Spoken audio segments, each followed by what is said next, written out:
Hey you! Sou o professor Fernando Siqueira do curso de inglês IUP, Inglês Criativo, site inglescriativo.com.br. Vamos falar aqui do Simple Present. É o presente simples, no português nosso é o presente indicativo, é o presente mais simples que tem. No presente simples é onde a gente vai mexer um pouquinho no verbo, a letra S a gente vai acrescentar em alguns casos. Olha só, tudo que a gente vai fazer em inglês, todos os verbos são iguais, os verbos normais. A exceção é sempre o verbo to be e os anômalos que são diferentes, cada um tem a forma própria de trabalhar. Então nós estamos trabalhando aqui tratando dos verbos normais de todos os outros, ok? Como é que é o presente? É muito simples, na verdade. Primeiro você, no método IUP, você aprende primeiro os auxiliares, depois é que você vai aprender o negativo, depois o afirmativo. Mas como aqui eu estou falando de um tempo específico, eu vou falar dele inteiro para ficar mais fácil de quem quiser fazer uma pesquisa para alguma coisa direta. Para se fazer uma pergunta no presente, a forma interrogativa no presente, basta eu começar com o auxiliar. Quando é a pessoa, eu começo com o do. Então, do I e o verbo, qualquer verbo. Do I work, do I drink, do I love, do you love, tal. Do, pessoa, verbo. O verbo, você vai substituir essa palavra verbo pelo verbo que você quiser. Quando for outra pessoa no presente, você for fazer a pergunta, você vai usar o does. O que é outra pessoa? O Zé, o Pedro, a Maria, a minha avó, a menina que eu conheci ontem, a professora de matemática. Quando você fala o nome da pessoa ou a descrição dela. Então isso é uma outra pessoa. No nosso português nós chamamos isso aí de, por exemplo, se uma pessoa me dá um cheque, mas aquele cheque não é dela, a gente chama de cheque de terceiros. É uma terceira pessoa do singular. Só que você nunca vai encontrar essa terceira pessoa do singular quando você for fazer nada na sua vida. Então, bote na cabeça outra pessoa. Então pode ser a nome, a descrição, ou então he, she, it, se for o caso também. Ok? Então, para fazer a pergunta é auxiliar, pessoa, verbo. Se for a outra pessoa, você usa o does. Do ou does. São dois auxiliares que nós temos no presente simples. Para se fazer a negativa, mesma coisa.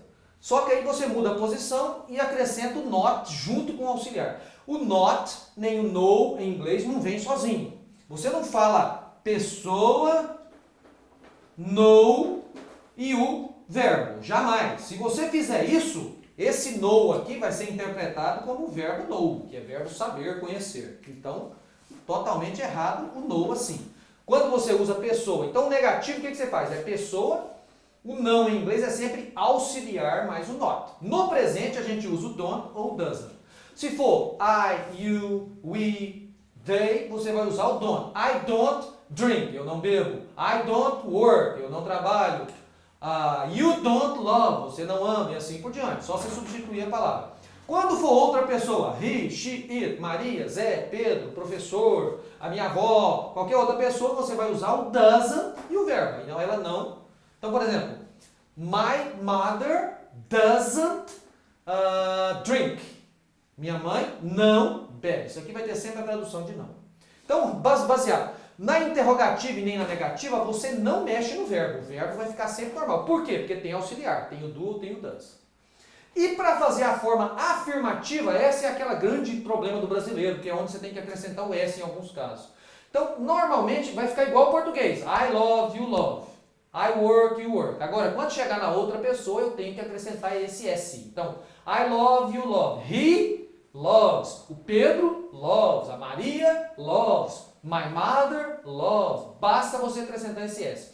Existem uns macetes, umas regrinhas que em alguns casos, ao invés do S, você coloca o ES e tal. Só que isso aqui é um caso à parte. Você tem que preocupar primeiro com a hora certa de colocar o S. Se você não souber a hora de colocar o S, não adianta nada você saber tabelas, como você usa o EE. Isso aqui é bobeira. Mais de 95% dos casos você não vai colocar o ES, você vai colocar o S normal. Então foque nisso aqui primeiro.